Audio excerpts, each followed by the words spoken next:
saya atas nama daripada Presiden, karena wewenang daripada yang berikan pada beliau tuh. Lantas kita kumpul, akhirnya kita bubarkan daripada PKI tersebut.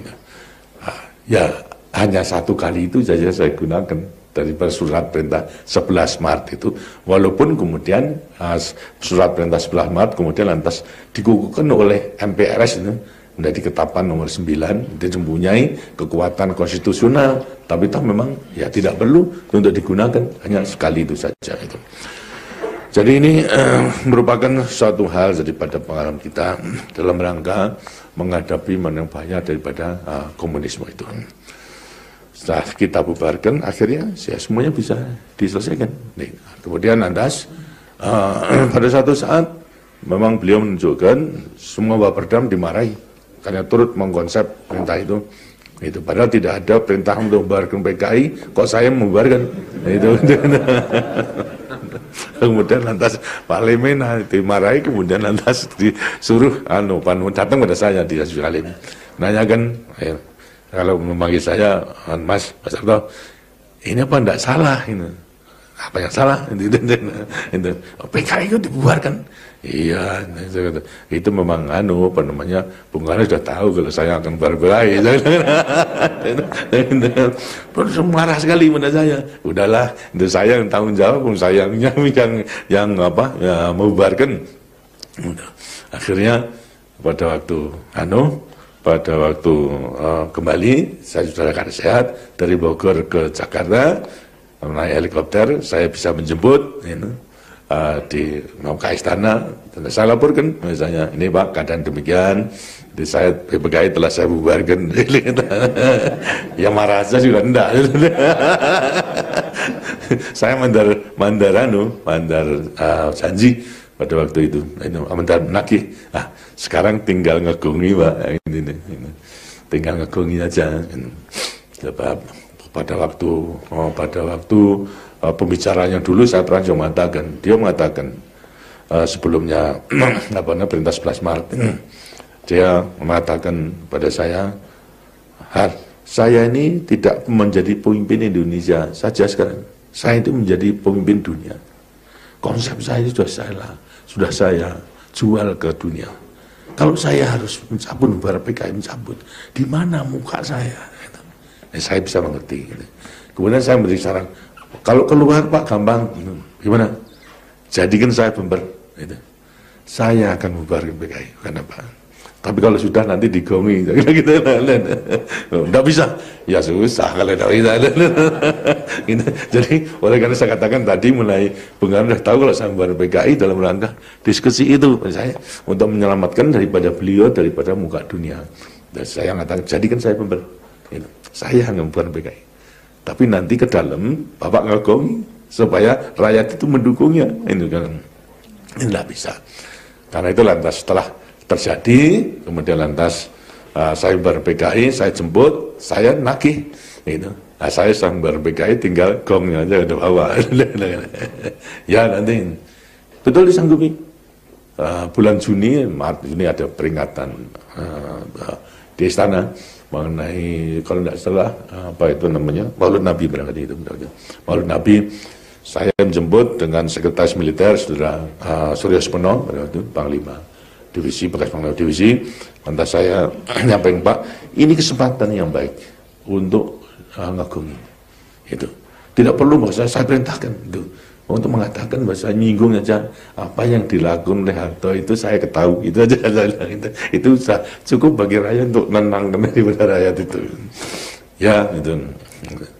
Wah, kalau bisa tentu akan lebih menguntungkan dalam saya mengamankan beliau itu kepada rakyat. Itu. Udah pidato amanat, nggak keluar. Keluar. Santar lagi di jalanan saya tanya, Pak kalau nggak keluar besok. Wah, susah kita. Susah.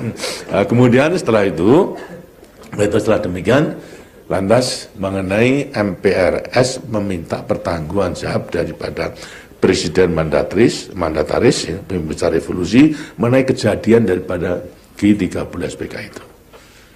Dan saya berhak daripada MPRS minta pertanggungjawaban jawab.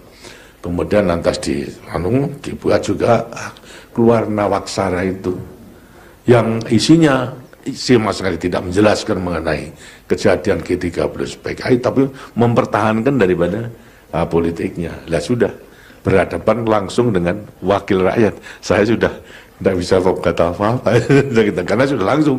Kemudian masih belum diterima, dimintai pelengkapan lagi. Pelengkapannya pun juga demikian, sampai akhirnya kemudian dicabut daripada mandatnya. Nah, dalam keadaan demikian, saudara sekalian, dengan adanya G30 PKI, beberapa jenderal kita diculik yang kemudian diketahui ternyata memang dibunuh, gitu, timbul konflik, situasi konflik yang tidak karu-karuan. Karena ya, PKI yang sudah merasa menang, kemudian partai-partai lainnya yang pada waktu itu karena ya warna wibawa daripada Bung Karno yang melindungi daripada PKI, lainnya kan semua takut gitu. Sehingga kemudian setelah lantas bisa kita kita patahkan pada 1 Oktober itu, lantas partai-partai lainnya kan dengan sini ya punya keberanian, timbul situasi konflik di mana ya daripada pengikut-pengikut partai satu sama lain saling berhadapan, sehingga culik menculik, bunuh membunuh dan sebagainya. Karena rakyat sudah mengetahui pada waktu itu adalah memang PKI itu di belakangnya, terasa di mana-mana, sehingga tuntutan rakyat itu dengannya ya bubarkan PKI, ambillah tindakan daripada PKI. Gitu. Situasi konflik tidak bisa diatasi karena apa? Bung Karno sendiri tidak mau bubarkan PKI. Apa sebabnya? Tadi mengenai Nasakom tadi itu, mengenai memingkun daripada tetap ingin masih melanjutkan daripada idenya atau konsepnya dalam rangka Nasakom itu. Di antara lain adalah juga mempunyai pegangan, artinya punya pendirian, karena beliau sudah merasa bahwasanya Nasakom itu setelanjur dijual ke dunia melewati pidato di PBB itu, sehingga demikian ya sebagai pemimpin susah untuk dapat untuk dapat menarik itu.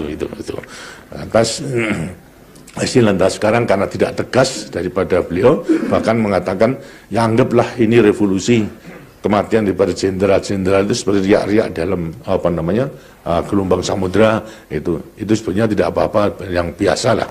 Nah, kita memang pada waktu itu ya bukan masalahnya daripada kolega jenderal kita, tapi masalahnya adalah negara Pancasila itu akan diganti dengan negara komunis ini. Itu karena itu saya sudah memang Bung Karno juga telah mengetahui daripada saya, sehingga saya yang mempunyai kepercayaan daripada rakyat untuk mengatasi daripada keadaan, mau tidak mau juga memang harus ya memberanikan diri untuk selalu menyampaikan kehendak daripada rakyat itu demikian. Tapi Bung Karno tetap itu, konsep saya tetap harus dilaksanakan itu. Sehingga antara saya sendiri itu yang mulai 2 Oktober sampai kepada 11 Maret itu terus menerus dalam keadaan perselisihan, pertentangan antara saya dengan Bung Karno mengenai soal tindakan apa yang harus kita lakukan untuk segera mengamankan itu. Saya menyampaikan kepada rakyat agar supaya Partai Komunis itu segera bisa dibubarkan, dihukum itu, karena memang telah mengkhianati tidak hanya pada Oktober 65, tapi pada waktu 48 Madiun Affair pada tahun 26, dan demikian kenapa harus kita pertahankan itu. Jadi tapi beliau tidak, bahkan saya diperintahkan kamu harus membubarkan kami sama KAPI. Katakan karena tidak bisa Pak, ini yang menyelamatkan daripada negara ini itu. Akhirnya sampai kepada ya macam-macam daripada pembicaraan, tapi terus terang saja saya tidak mengekspos daripada perselisihan saya dengan Bung Karno, tidak mengekspos apa-apa. Wong saya bermaksud untuk mengamankan Bung Karno. Dan saya percaya kalau Bung Karno itu baru PKI, rakyat itu masih di belakangnya. Itu tidak ada masalah. Saya cuma mengatakan Pak, kalau PKI dibubarkan sesuai dengan tuntutan rakyat, bahwa itu masih akan dapat dukungan sepenuhnya. Tapi kalau tidak, saya ini susah untuk mengamankan. Gitu. Jadi saya tidak mempunyai maksud untuk menjatuhkan Bung Karno, tapi sebaliknya. Begitu pula artinya pembicaraan terus menerus, beliau tidak bisa meyakinkan kepada saya untuk membubarkan PKB sama kami dan juga daripada partai-partai lainnya seperti pun, tapi saya tetap mengusulkan. Gitu. Tapi terus terang saja tidak banyak yang tahu karena memang ya saya ingin menyelamatkan supaya tidak sebab kalau kemudian lantas saya sampai kepada mengekspos mau tidak mau kan timbul daripada bentangan. Dan saya tidak menganggap demikian. Peristiwa sidang kabinet itu. Sidang kabinet itu tanggal 11, kemudian ada berita kalau istana dikepung.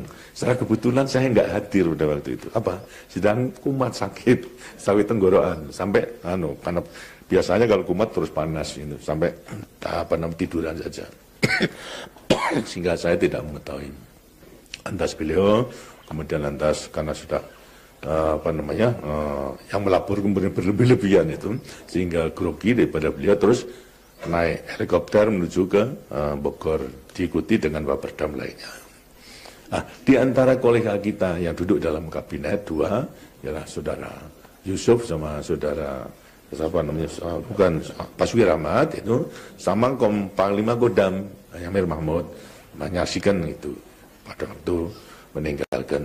Nah, beliau mempunyai perasaan bertiga itu, kasihan bapaknya kok supaya tidak merasa dikucilkan oleh Angkatan Darat, dan mereka ingin menemani itu. Tapi ya baik, supaya minta izin dulu kepada saya sebagai pimpinan tertinggi datang ke rumah untuk menyampaikan Pak, situasi kabinet, sidang kabinet tadi begini gitu.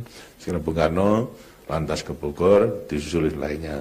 Kita bertiga akan ke Bogor, minta izin ke Bogor untuk menemani Bung Karno. Ya silakan. Itu baik. Lantas pesannya apa? Kemudian saya sampaikan, ya pesan saya begini aja, sampaikan kalau saya ini sakit, jadi tidak mengerti betul-betul sakit. Gitu. Lantas salam dan hormat saya sampaikan. Yang ketiga, sampaikan aja, kalau saya diberi kepercayaan, keadaan ini akan saya atasi. Itu pesan saya, tidak ada pesan surat perintah begini dan sebagainya, itu saja. Karena dengan pesan itu, bila saya nilai dengan pertanyaan yang terakhir, beliau sudah tahu. Oleh karena itu saya pesan, kalau saya dipercayai, keadaan ini akan saya atasi. Itu berangkat. Akhirnya datang ke sana, dimarahi dan sebagainya. Lantas untuk cari jalan, bagaimana caranya menyelesaikan keadaan ini? Ya dipercayakan aja pada Pak Harto. Beliau marah lagi, kurang apa saya percaya pada Harto, sudah dinaikkan pangkatnya dan lain sebagainya. Pada 3 perwira itu, ya barangkali perlu ada surat perintah. Lantas beliau lantas mengesahkan, kalau itu siapkan. Nah, baru disiapkan oleh 3 perwira ditambah dengan 3 Waperdam itu untuk menyiapkan surat perintah itu. Entah itu memang sudah kehendak daripada Tuhan, karena perintahnya itu memang memberikan kewenangan kepada sana untuk mengambil tindakan dianggap perlu untuk menyelamatkan revolusi dan sebagainya itu lama mempersiapkan, karena sudah selesai dikontrol lagi, akhirnya ditandatangani, dibawa ke saya ke Haji Agus Salim. Saya masih di Haji Agus Salim, kemudian saya baca, saya putuskan, sekarang kumpul, bubarkan PKI. Terus kita kumpul ke Kostar, karena pada waktu itu segala langkah yang diambil harus konsultasi, yaitu koordinasi dengan menteri-menteri Panglima Angkatan. Saya minta datang, saya demikian, saya bubarkan PKI. Terus saya atas nama daripada Presiden, karena wewenang daripada yang berikan pada beliau itu. Lantas kita kumpul, akhirnya kita bubarkan daripada PKI tersebut. Ya hanya 1 kali itu saja saya gunakan daripada surat perintah 11 Maret itu. Walaupun kemudian surat perintah 11 Maret kemudian lantas dikukuhkan oleh MPRS itu menjadi ketetapan nomor 9, itu mempunyai kekuatan konstitusional, tapi toh memang ya tidak perlu untuk digunakan, hanya sekali itu saja itu. MPRS meminta pertanggungan jawab daripada Presiden mandataris pembesar revolusi mengenai kejadian daripada G13 PKI itu. Dan saya berat daripada MPRS minta pertanggungan jawab. Kemudian lantas dibuat juga keluar Nawaksara itu. yang isinya sama sekali tidak menjelaskan mengenai kejadian G30 PKI, tapi mempertahankan daripada politiknya. Lah sudah berhadapan langsung dengan wakil rakyat. Saya sudah tidak bisa kata apa-apa karena sudah langsung. Kemudian masih belum diterima, dimintai pelengkapan lagi. Pelengkapannya pun juga demikian. Sampai akhirnya kemudian dicabut daripada mandatnya. Setelah cabut mandatnya, bingung siapa itu yang harus melanjutkan. Itu ya terserah di situ siapa ya. Nah, akhirnya lantas semuanya menunjuk pada saya mengatakan, wah saya nggak sanggup, saya itu apalagi mempersiapkan, memikir untuk menjadi presiden aja tidak gitu. Karena saya tidak mempersiapkan diri dan saya tidak punya kemampuan. Silahkan nunjuk lain orangnya. Tapi semua partai, 9 partai pada waktu itu adalah untuk ya siapa lagi kalau tidak saya baiklah kalau begitu saya usul itu untuk penjabat saja itu. Jangan nanti terserah sambil mencari itu lainnya siapa, tapi untuk mengisi daripada waktu agar supaya tidak vakum itu saya penjabat saja, sehingga saya diangkat menjadi penjabat presiden. Itu ada riwayatnya, itu bukan ada kan saya memang nggak sanggup pada waktu itu. Kemudian setelah itu akhirnya tanggal artinya perlu bentuk atau diangkat daripada presiden yang definitif tahun 68 itu datang sidang MPRS lagi, dan akhirnya saya diangkat untuk menjadi presiden penuh tanpa bekal garis besar haluan negara, tanpa wakil presiden. Gitu, pada waktu itu belum ada daripada wakil presiden, dan merencanakan pembangunan 5 tahun karena memang GBN-nya belum mampu daripada MPRS memberikan. Tapi yang jelas juga dalam konsolidasi agar supaya bisa melaksanakan pembangunan. Oleh karena itu mengenai penyederhanaan partai politik itu harus tetap dilaksanakan. Penyederhanaan partai politik itu sudah diputuskan oleh MPR sejak sidang 66 diputuskan, 67 lagi diulangi sampai kepada 67 dan 68. Jadi penyederhanaan partai politik dan juga segera melaksanakan pemilihan umum. Pertama kali telah ditentukan tahun 68 sebagai penjabat sudah diperintahkan untuk melaksanakan pemilihan umum 68. Dan ternyata mendadak mungkin. Sehingga pada waktu diangkat menjadi presiden juga tetap pemilihan umum penyederhanaan partai politik telah dilanjutkan, bahkan telah ditentukan sidang sidang umum MPR hasil pemilihan umum harus terlaksana permulaan 73. Dan sudah ada patokannya, berarti rencana kerja ke belakang dan sini harus juga dilakukan. Nah, kita menyampaikan mengenai rancangan untuk memungkinkan pemilihan umum bisa dilaksanakan. Gitu. Dan aslinya harus ada, kalau pemilihan umum dengan aslinya harus juga bisa menjawab siapa yang turut pemilihan umum. Gitu. Dan aslinya mengenai soal penyederhanaan partai politik harus juga dilakukan. Lantas sekarang untuk apa pemilihan umum? Untuk mengisi daripada DPR. Nah, berapa jumlah daripada DPR, DPRD dan sebagainya. Ini kita ajukan. Ternyata apa? Macet. Gitu. Jadi DPR gotong royong tidak bisa menyelesaikan daripada paket undang-undang tersebut. Nah, tentunya daripada saya sebagai mendataris bertanggung jawab karena memang harus melaksanakan pemilihan umum, penyerahan partai, maupun juga menyiapkan mengenai sidang umum MPR yang ditentukan mengenai permulaan tahun 73.